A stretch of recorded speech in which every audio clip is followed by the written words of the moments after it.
हिमालय बोले नदियां मेरी हैं तो देश का क्या होगा। टैक्स पर सिद्धारमैया के बयान के बाद पीएम प्रधानमंत्री नरेंद्र मोदी ने राज्यसभा में कहा है, हिमालय ये बोलना शुरू कर दे कि नदियां मेरे यहाँ से बहती हैं, पानी का अधिकार मेरा है, तो देश का क्या होगा। दरअसल कर्नाटक के मुख्यमंत्री सिद्धारमैया ने इससे पहले कहा था, अगर हम बतौर टैक्स 100 रुपए इकट्ठा कर भारत सरकार को देते हैं तो हमें सिर्फ 12 रुपए -13 ही वापस मिल रहे हैं। खरगे के 2 खास कमांडर गैर हाजिर थे, इसलिए वह खुलकर बोल पाए। राज्यसभा में पीएम प्रधानमंत्री नरेंद्र मोदी ने बुधवार को राज्यसभा में कहा कि उन्हें सदन में कांग्रेस अध्यक्ष मल्लिकार्जुन खरगे का भाषण सुनकर आनंद आया। प्रधानमंत्री ने कहा, खरगे ने बहुत देर तक भाषण दिया तो मैं सोच रहा था कि उन्हें इतना बोलने की आजादी कैसे मिली। मुझे ध्यान आया कि उस दिन उनके 2 खास कमांडर नहीं थे। उन्होंने इसका पूरा फायदा उठाया। एमपी में पटाखा फैक्ट्री में आग लगने से 11 लोगों की मौत के बाद डीसी व एसपी का हुआ तबादला। मध्य प्रदेश सरकार ने हरदा में एक पटाखा फैक्ट्री में आग लगने की घटना में 11 लोगों की मौत के बाद जिले के कलेक्टर ऋषि गर्ग और एसपी संजीव कंचन का तबादला कर दिया है। ऋषि को मध्य प्रदेश शासन के उप सचिव और संजीव को पुलिस मुख्यालय भोपाल में सहायक पुलिस महानिरीक्षक के पद पर स्थानांतरित किया गया है। शख्स को एमपी में पत्नी ने बीमार भाई को लिवर का हिस्सा दान करने से रोका, कोर्ट में पहुंचा मामला। मध्य प्रदेश हाई कोर्ट ने एक शख्स को उसके बीमार भाई को अपने लिवर का हिस्सा दान करने की अनुमति दी है। दरअसल शख्स की पत्नी ने अंगदान पर आपत्ति जताई थी, जिसके बाद उसने कोर्ट का रुख किया था। कोर्ट ने कहा, डोनर को फैसला करने का हक है। पत्नी समेत कोई भी अंगदान के उसके फैसले में हस्तक्षेप नहीं कर सकता। रूस ने भारत से केले खरीदना किया शुरू। रूस ने भारत से केले खरीदना शुरू कर दिया है।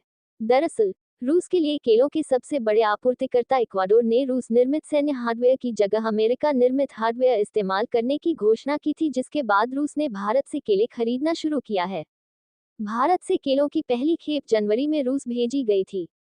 सेना के जवान को चंडीगढ़ के थाने में नग्न कर पीटा गया और उछाली गई पगड़ी, एचसी पहुंचा जवान। सेना के एक जवान ने पंजाब और हरियाणा हाई कोर्ट में याचिका दायर कर आरोप लगाया है कि नवंबर 2023 में चंडीगढ़ के एक पुलिस थाने में कैमरे के सामने उसके कपड़े उतारकर उसकी पिटाई की गई थी और पगड़ी उछाली गई थी। दरअसल जवान का अपनी पत्नी से पारिवारिक विवाद चल रहा है, जो उसी थाने में बतौर कांस्टेबल तैनात है। सरकार ने जारी किया 2013 से 2022 के बीच सड़क दुर्घटनाओं में मरने वालों का आंकड़ा। केंद्र सरकार के मुताबिक 2013 में सड़क दुर्घटनाओं में 1,37,572 लोगों की मौत हुई थी। वहीं 2014 में यह आंकड़ा 1,39,671 रहा, जबकि 2015 में 1,46,555, 2016 में 1,51,192, 2017 में 1,50,003, 2018 में 1,57,593, 2019 में 1,58,984 और 2020 में 1,38,383 रहा। 2021 और 2022 में सड़क दुर्घटनाओं में मरने वालों की संख्या 1,53,972 और 1,68,491 रही। जगजीत सिंह को बेटे का शव पाने के लिए अफसरों को रिश्वत देनी पड़ी थी। फिल्ममेकर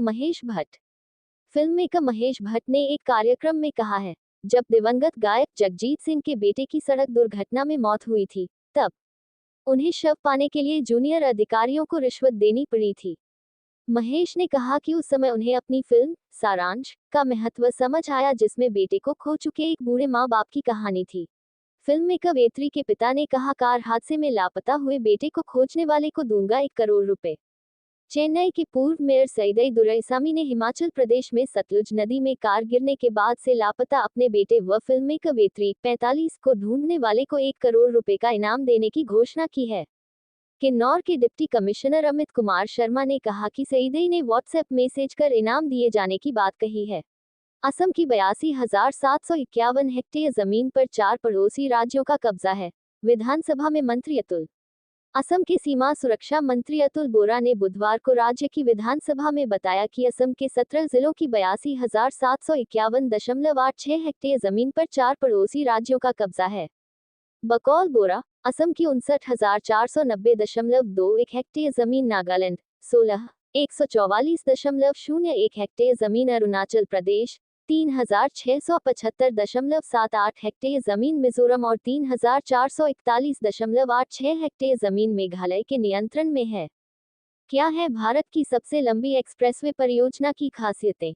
1350 किलोमीटर लंबा दिल्ली वडोदरा मुंबई एक्सप्रेसवे भारत की सबसे लंबी एक्सप्रेसवे परियोजना है। ये 1100 INR करोड़ में बनेगा, जिसके बाद दिल्ली मुंबई का सफर 24 घंटे से घटकर 12 घंटे का हो जाएगा। ये 6 राज्यों यूटी, दिल्ली, हरियाणा, राजस्थान, मध्य प्रदेश, गुजरात, महाराष्ट्र से गुजरेगा। एक्सप्रेसवे के 30 टोल प्लाजा को यात्री 10 सेकंड से कम समय में पार कर सकेंगे।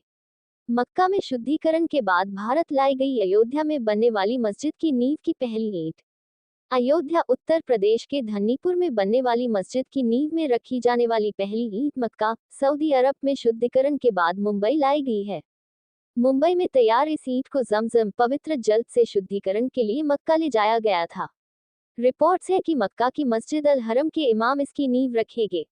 22 साल पहले दिल्ली से लापता हुआ शख्स साधु के रूप में मां से मिला। तस्वीर आई सामने।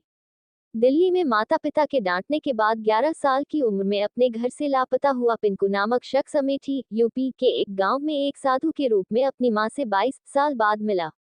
माता पिता ने अपने बेटे को एक निशान से पहचाना।